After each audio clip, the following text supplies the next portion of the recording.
बिस्मिल्लाहिर्रहमानिर्रहीम। Welcome to Azad academy BJR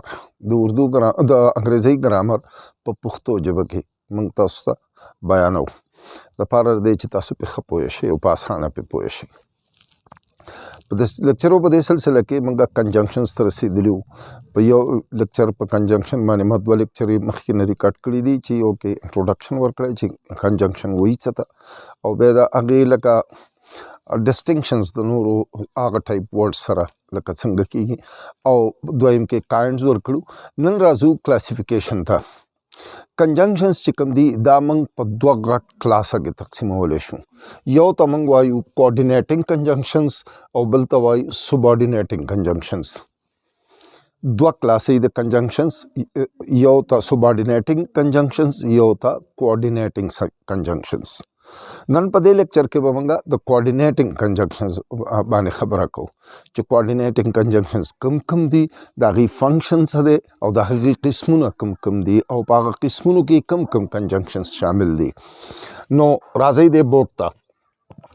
میجر کوآرډینیټنګ کنجنکشنز زموږ سره کم دي. یو خو یاد لرئ چې کوآرډینیټنګ کنجنکشنز چې کوم دي لکه دې سنټنس باندې غور وکړئ، برډز فلای and fish swim. په دې باندې که موږ سوچ وکړو نو د دې سنټنس کې دوه کلاس دي. یو کلاس دی برډز فلای، بل دی فش سویم. دا دواړه چې کوم دي دواړه د ایکول امپورټنس کلاسز دي. دواړه که فرض که موږ بیل ولیکو نو ځان له سنټنس جوړولی شي. ځان له هر یو خپل مطلب په خپله باندې واضح کوي، د بل ضرورت ورته نشته، د هغه بل کلاس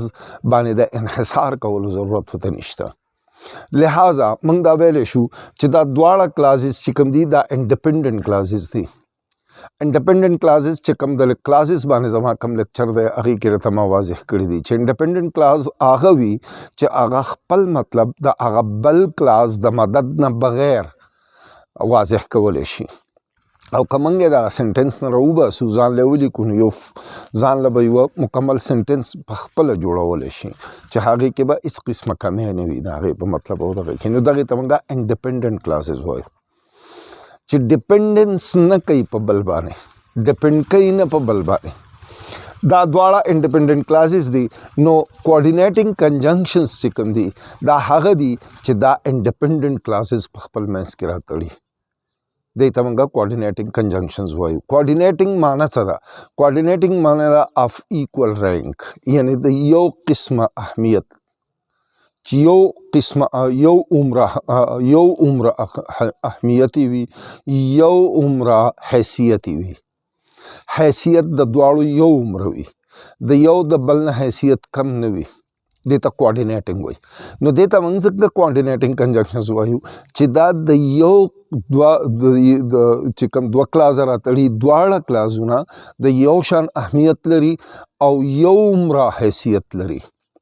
په دې وجه دې ته موږ کوآرډینیټنګ کنجنکشنز وایو. میجر کوآرډینیټنګ کنجنکشنز موږ سره کم دي؟ اینڈ، بٹ، فور، اور، نور، آلسو، ایدر اور، نیدر نور. څلورم شته خو دا میجر چې موږ استعمالو عام چې کوم استعمالیږي نو هغه دا کوآرډینیټنګ کنجنکشنز دي چې دا انډیپنډنټ کلاسز په خپل منځ کې راتړي.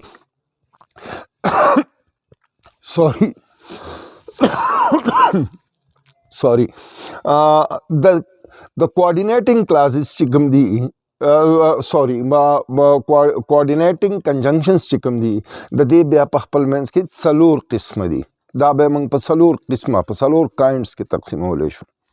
یو قسم چې کوم دی هغې ته موږ کمولیټیو یا کپولیټیو کنجنکشنز وایو. کمولیټیو یا کپولیټیو.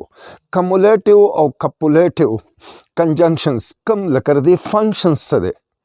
د دې کپولیټیو او یا کمولیټیو کنجنکشنز دا هغه دي چې صرف یو کلاس د بل سره اضافه کوي، بس یو کلاس صرف د بل سره ورتړي. یعنی دغه کلاسونه یو خو به دا چې په د ایکول امپورټنس به وي، د ایکول رینک به وي، یعنی په یو شان حیثیت یو شان اهمیت به لري. او دویمه خبره دا ده چې دې کې به څه کنټراډکشنز نه وي په دغه سټیټمنټس کې چې دا کم را تړلی کېږي په دغه کې څه الټرنیټیوز به نه وي څه دغه به نه وي بس صرف یو کلاز یې د بل سره وتاړه بس نو دې ته موږ کمولیټیو یا کپولیټیو کنجنکشنز وایو لکه دا مثال په طور باندې وی earn not and we spent not we earn not موږ نه څه وګټل نم څه خرچ کړو نم څه وګټل او نم څه خرچ کړو نم څه وګټل او د دې سره د اینډ چې کوم دی د کنجنکشن اینډ صرف دا هیڅ هم خرڅ نه کړو وی سپینټ ناټ دا یې د دې بل سره صرف راوتاړه بس او که په دې باندې موږ د دې په خپل منځ کې دا سټیټمنټس چې کوم دي دا د یو بل سره نه خو کنټرډکشن لري نه د یو بل سره څه لکه څه الټرنیټیو څه دغه چایس پکې دی بل څه داسې دغه پکې نشته بس صرف یو یې د بل سره تړلی دی بس دویم قسم موږ سره چې دی هغې ته موږ ایډورسټیو وایو ایډورسټیو coordinating conjunctions adversative دا چې څنګه دا لفظ adverse دی adverse مطلب وي opposition یا contrast ته دا ویلی شي contradictory ideas راتړي ده متضاد د یو بل نه چې اختلاف د یو بل ضد خیالات وي داسې دوه سټیټمنټه چې یو سټیټمنټ د بل سټیټمنټ تضاد د بل سټیټمنټ سره تضاد لري په یو سټیټمنټ کې چې کومه آیډیا ورکړه شوې ده د هغه بل سټیټمنټ آیډیا چې کومه ده هغه د مخکني سره تضاد لري هغه څنګه هغه دارنګې که موږ دا وګورو لکه هغې کې موږ سره د ټولو نه اول چې کوم دی نو دا بټ دی هی از سلو بټ هی از شور ټو win the race اوس په اولني کلاس کې موږ ته سټیټمنټ راکړی شوی دی چې هی از سلو هغه د هغه رفتار ډېر کم دی یو ریس دی په ریس کې منډه وي خو په دغه پکې رفتار کم دی خو داسې ده چې هغه دا یقین لري چې دا ریس په وګټي اوس دا ګوره دی کې کنټرډکشن دی په آیډیاز کې که یو سړی سلو دی نو دی به ګټه څنګه کوي اوس دا چې کوم دی د یو بل سره تضاد لري دا آیډیاز نو چې کله دغه رنګې متضاد آیډیاز والا انډیپنډنټ کلاسز منګه راتړو نو هغې له منګه بټ کنجنکشن د هغې په منځ کې لګو یو قسم بل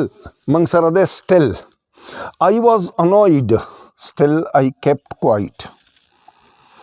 I was annoyed مالې غوسه راوستې وه زه غوسه کړی وم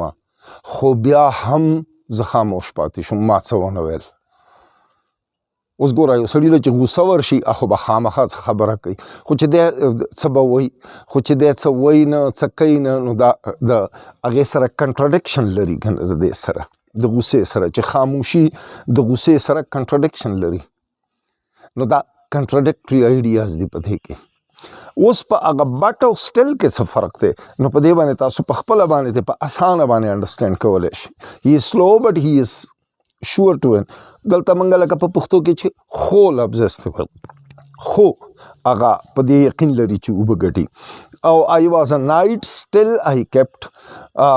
quiet نو دې باندې که تاسو سوچ وکړئ چې په پښتو کې درته زه ترجمه کوم نو ډېر په اسانه به پوه شئ چې دې کې فرق څه دی په بټ او سټل کې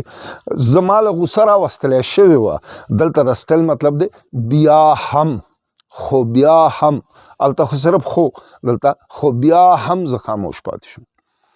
یعنی دغه هر څه باوجود هم زه خاموش پاتې شوم دی بله only that I would come only that I am engaged اوس دلته کې ګوره دا only that لږ غونته کې کنفیوزنګ دی لږ غونته کې سوچ پې وکړئ I would come زه به راغلی وی only that I am engaged خو زه مصروف وم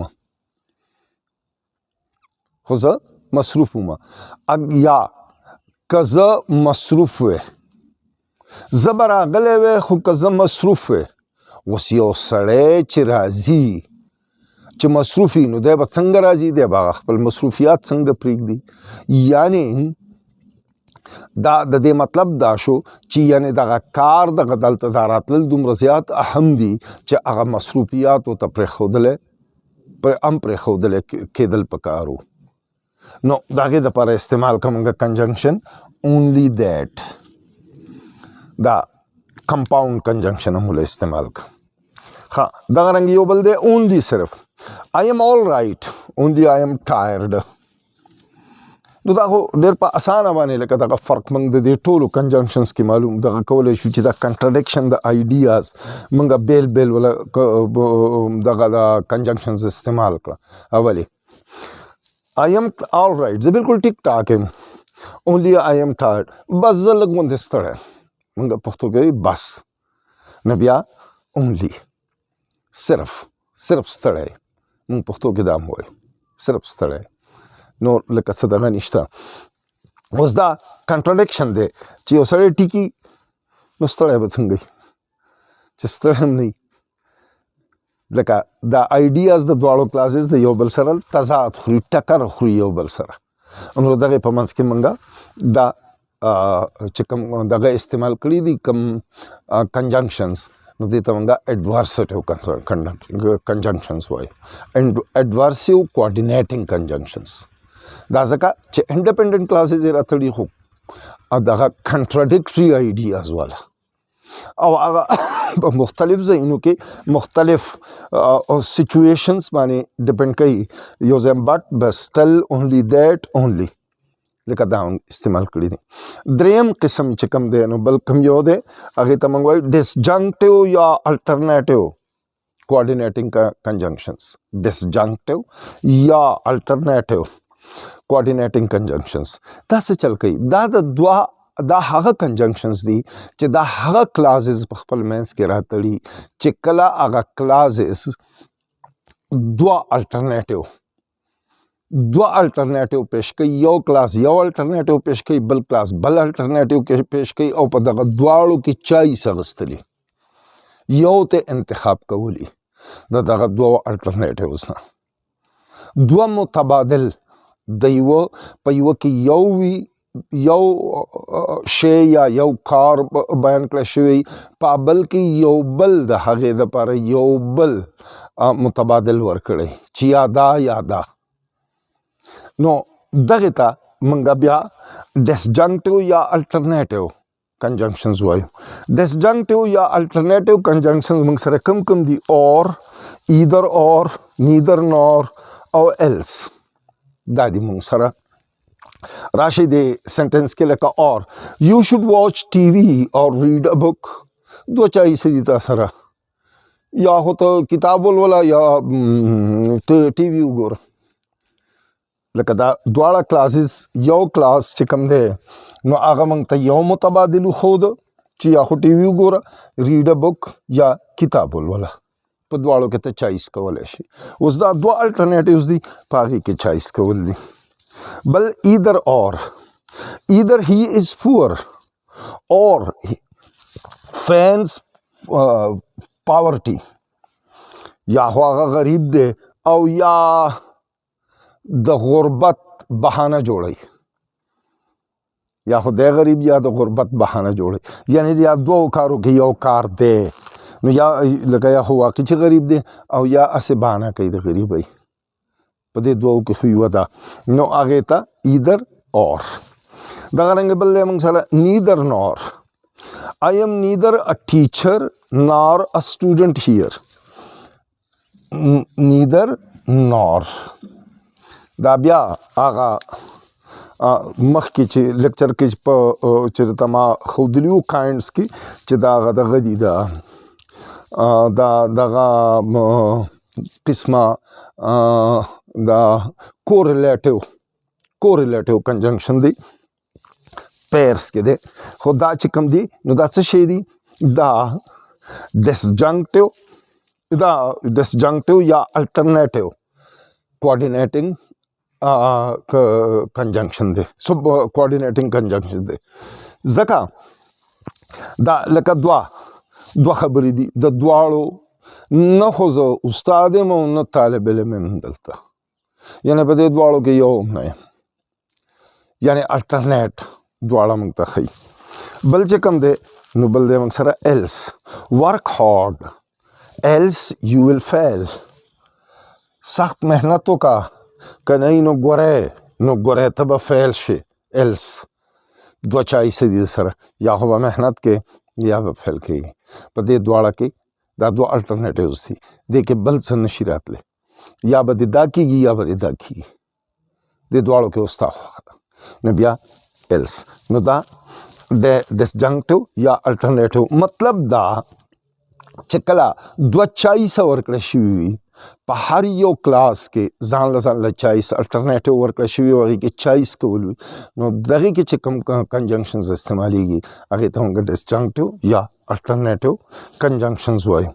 څلورم قسم موږ سره دی الیټیو کنجنکشن ایکسپریس انفرنس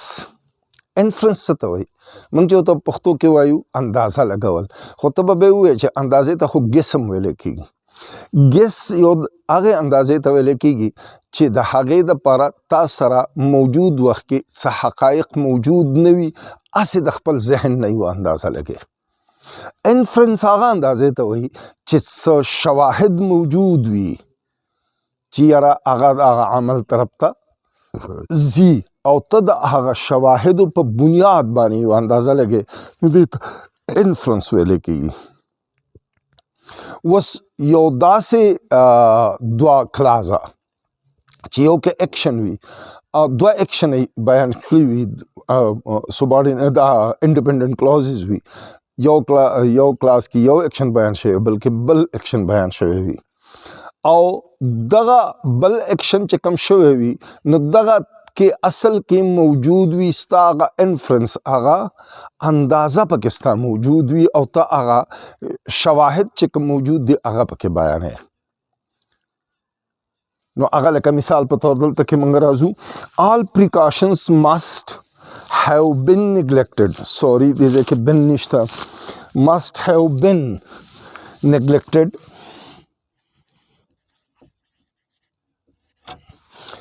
for the plague spread rapidly په دې کې موږ کنجنکشن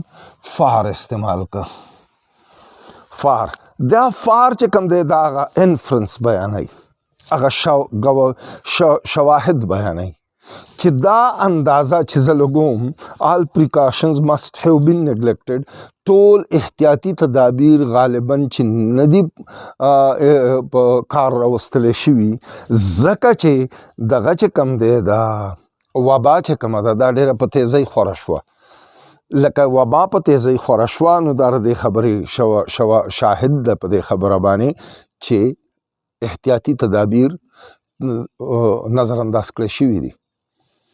دغه انفرنس دی چې دغه تا بیان کوو اوس د انفرنس او د شاهد په منځ کې چې کوم کنجنکشن لګي نو دغه ته الیټیو کنجنکشن مو وایو او دغه همیشه دپاره څه شی وي فار ایزم استعمالیدی شي کله نه کله خو عموما صرف فار کنجنکشن چې کوم وي دا استعمالیږي نو دا یو کلاس کوآرډینیټینګ کنجنکشنز چې هغې باندې ما کوشش وکړو چې کوم دي او څنګه استعمالیږي او د هغې په فنکشن کې کوم فرق دی د هغې د وضاحت کولو کوشش مې درته وکړو په بل لیکچر کې به موږ سبارډینیټینګ کنجنکشنز او د هغې په قسمونو باندې خبره کوو تھینک یو ویری مچ